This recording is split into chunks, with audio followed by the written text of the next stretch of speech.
നമ്മൾ തിരച്ചിൽ മേഖലയിലേക്ക് പോകുന്നതിന് മുൻപ് ഇപ്പോൾ ചില വാർത്തകൾ വരുന്നുണ്ട്. ഒന്ന്, മഞ്ഞുമൽ മുട്ടാർപ്പുഴയിലേക്ക് ഒരാൾ ചാടി കാറിലെത്തി എടത്തല സ്വദേശി എന്ന് സംശയം പോലീസ് ഇപ്പോൾ തിരച്ചിൽ നടത്തുന്നു എന്ന വാർത്ത വരുന്നുണ്ട്. മറ്റൊന്ന്, കോഴിക്കോട് വിലങ്ങാട് ഉരുൾപൊട്ടലുമായി ബന്ധപ്പെട്ട് നാശനഷ്ടം കണക്കാക്കാനുള്ള ഡ്രോൺ സർവേ ഇതിനോടകം ആരംഭിച്ചു കഴിഞ്ഞതായി സമീർ സി മുഹമ്മദ് അറിയിക്കുന്നുണ്ട്. നമ്മൾ സജോ ദേവസിയിലേക്ക് പോകുന്നു. സജോ, അവിടെ തിരച്ചിൽ തുടരുകയാണല്ലോ, എന്തൊക്കെയാണ് പുതിയ വിവരങ്ങൾ? സജോ.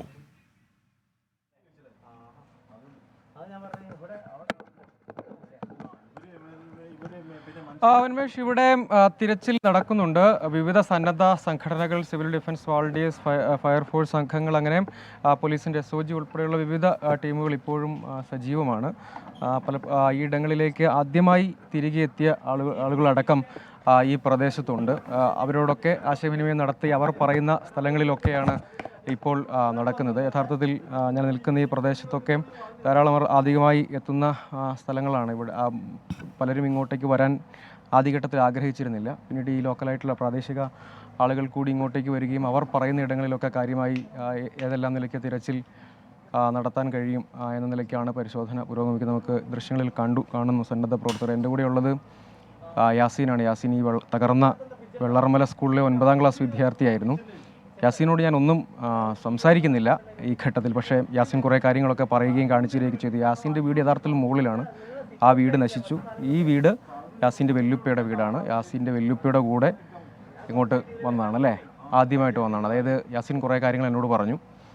അതായത് യാസീൻ്റെ കൂടെ പഠിച്ചവർ, സുഹൃത്തുക്കൾ, യാസീൻ്റെ കുടുംബത്തിലെ വേറെ കുറേ ആളുകൾ, അവരൊക്കെ യഥാർത്ഥത്തിൽ നഷ്ടപ്പെട്ടു. ആ കാര്യങ്ങളൊക്കെ ഇവിടെ നിൽക്കുമ്പോൾ യാസീൻ പറയായിരുന്നു. വെല്ലുപ്പയുടെ കൂടെ ആദ്യമായിട്ട് ഈ സംഭവം, ഈ ദുരന്തം ഉണ്ടായതിനു ശേഷം ആദ്യമായിട്ട് ഇങ്ങോട്ട് തനിക്കൊരു തവണ വരണം എന്ന് വെല്ലുപ്പയോട് പറഞ്ഞതുകൊണ്ട് ഇങ്ങോട്ട് കൂട്ടിക്കൊണ്ട് വന്നതാണ്.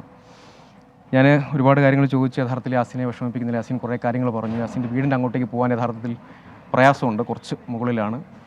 പ്രിയപ്പെട്ട വസ്തുവകളൊക്കെ നഷ്ടമായതിനെക്കുറിച്ചൊക്കെ അവനിങ്ങനെ പറയായിരുന്നു. അങ്ങനെ കുറേ ആളുകൾ ഉണ്ട്. അത് നമുക്ക് വാക്കുകൾ കൊണ്ട് യഥാർത്ഥത്തിൽ വിവരിക്കാൻ പറ്റില്ല. അപ്പോൾ ഇവിടെ തിരച്ചിൽ ഇങ്ങനെ കാര്യമായിട്ട് പുരോഗമിക്കുന്നുണ്ട്. നമുക്ക് ഇങ്ങോട്ടേക്കൊക്കെ വന്നാൽ ഇവിടെ ഈ യന്ത്രസഹായത്തോടു കൂടിയുള്ള തിരച്ചിൽ കൂടി വേണം യഥാർത്ഥത്തിൽ എന്നുള്ളത് കൊണ്ട് ഇവിടെയും നമുക്ക് ഈ ദൃശ്യങ്ങളിലേക്ക് പോയാൽ കാണാം. ഇവിടെ ഈ വീട് നശിക്കാതെ നിന്ന സ്ഥലങ്ങളൊക്കെയാണ്. ഇവിടെയുള്ള ആളുകളൊക്കെ ഇവിടെ വന്നിട്ടുണ്ട്.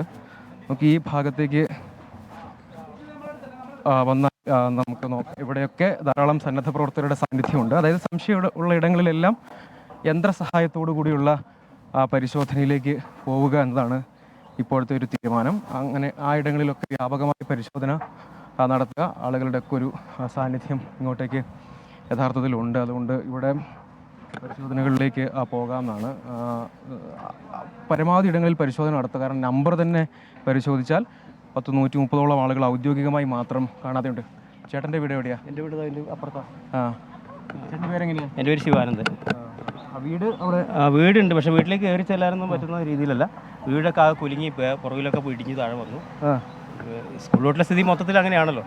അത് തീർന്നു ഏകദേശം അവസ്ഥയിലുള്ളത്. ഇപ്പോൾ വീടുകളായിരുന്നു, ഇവിടെയൊക്കെ വീടായിരുന്നു. ഇതിൻ്റെ താഴോട്ട് ഇവിടെ ആ വലിയ പാറ നിൽക്കുന്നില്ലേ, അതുവരെ നിറയെ വീടുകളായിരുന്നു. ഇവിടെ രത്തിനി എന്ന് പറഞ്ഞ ഒരാളുടെ വീടായിരുന്നു. അവരെ ഭാര്യ രത്തിനിയും പോയി. രത്തിൻ്റെ ഭർത്താവ് രാജൻ എന്ന് പറഞ്ഞ ആൾ മരിച്ചു. ചേട്ടനിപ്പോൾ ക്യാമ്പിൽ നിന്ന് ഇങ്ങോട്ട് വന്നു? അതാ മേപ്പാടി ക്യാമ്പിൽ നിന്ന് വന്നു. മേപ്പാടി ഹൈസ്കൂളിലെ ക്യാമ്പിലാണ്. അവരെ കിട്ടിയതാണ്. ഇവരെ രത്തിനീനെ കിട്ടിയിട്ടില്ല എന്നാണ് കേട്ടെ. രാജനെ കിട്ടിയെന്നാണ് പറയണ്ടായി. അങ്ങനെ അവരുടെ വീടാണ് ഈ കാണുന്നത്. അത് ഇപ്പോൾ മാന്തുന്നത് ഇവിടെയാണ്. മാന്തുനടുത്താണ്. അതെ, ഇല്ല, അപ്പോൾ ഒന്നുമില്ല. ആ മൊത്തമായിട്ട് പോയിരിക്കുകയാണ്.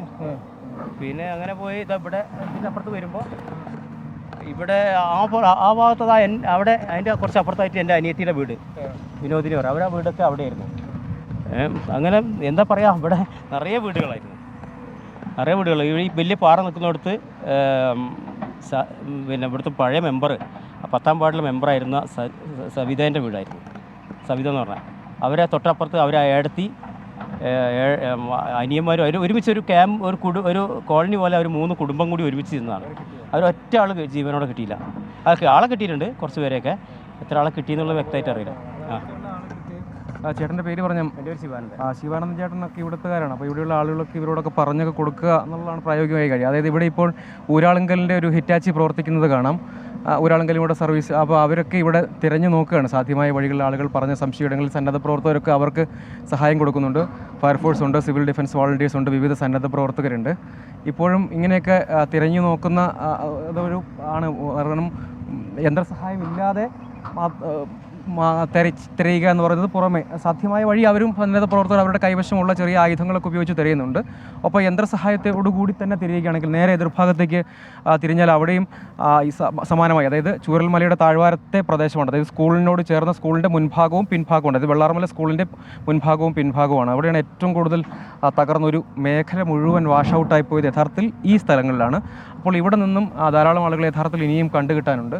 അങ്ങനെ ഇവിടുത്തെ പ്രാദേശികമായ ആളുകൾ പറയുന്ന വിവരങ്ങളെല്ലാം കൂടി ചേർത്ത് വെച്ച് അവരുമായിട്ടൊക്കെ ആശയവിനിമയം നടത്തുന്നു. അതിന് ശേഷം ഇവിടെയും തിരച്ചിൽ നടത്തുക എന്നതാണ് ചെയ്യാൻ കഴിയുന്ന ഒരു പോംവഴി എന്ന് പറയുന്നത്. അതങ്ങനെ പുരോഗമിച്ചുകൊണ്ടേയിരിക്കുന്നു. അപ്പോൾ ഇനി ഇത് പരമാവധി ദിവസങ്ങളിൽ തുടരുക, അതായത് പല ആറ് സോണുകളിലായാണ് ഇപ്പോൾ തിരിച്ചിരിക്കുന്നത്. പരമാവധി ദിവസങ്ങളിൽ തുടരുക. സന്നദ്ധ പ്രവർത്തകരുടെ സാന്നിധ്യമുണ്ട്. അതുകൊണ്ട് ഉറ്റവരെ ഏതെങ്കിലും നിലയ്ക്ക് തിരികെ കിട്ടുക, അല്ലെങ്കിൽ അവരുടെ ഇനി നമുക്കറിയാം എന്തായിരിക്കും സംഭവിക്കാൻ പോകുന്നത്, അതെങ്കിലും കിട്ടുകയാണെങ്കിൽ അവർക്ക് ഒരു അല്പം ജീവിച്ചിരിക്കുന്നവരെ സംബന്ധിച്ചിടത്തോളം ഏതെങ്കിലും നിലയ്ക്ക് അവർക്ക് ചെയ്തു കൊടുക്കാൻ കഴിയുന്ന ഒരു നീതി എന്ന നിലയ്ക്ക് ഇങ്ങനെയുള്ള തെരച്ചിൽ ഓപ്പറേഷൻസ്, അതായത് ഇങ്ങനെയുള്ള തിരച്ചിൽ നടത്തുക, തുടരുക എന്നത് തന്നെയാണ് തീരുമാനം. അത് നിർത്തേണ്ടതില്ല എന്നാണ് ഇപ്പോഴത്തെ തീരുമാനം. ഒപ്പം ഈ സേനാ വിഭാഗങ്ങളുണ്ട്, ഫയർഫോഴ്സും സിവിൽ ഡിഫൻസ് വോളണ്ടിയേഴ്സും പോലീസിൻ്റെയും ഒക്കെ സജീവ സാന്നിധ്യമുണ്ട്. ഒപ്പം സന്നദ്ധ പ്രവർത്തകരാണ് ഗ്രൗണ്ടിൽ സജീവമായുള്ളത്.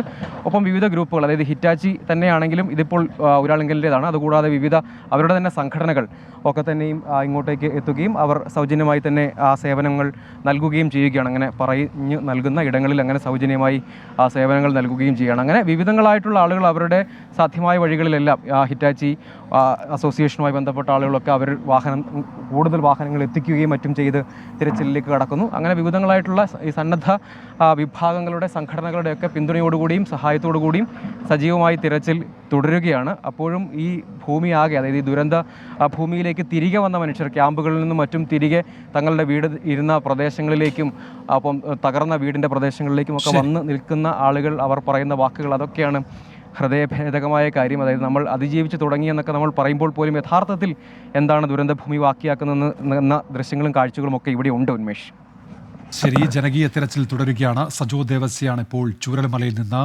തത്സമയം ചേർന്ന് വിവരങ്ങൾ നൽകിയത്. ജനകീയ തിരച്ചിൽ 6 സോണുകളിൽ അവിടെ ഇപ്പോഴും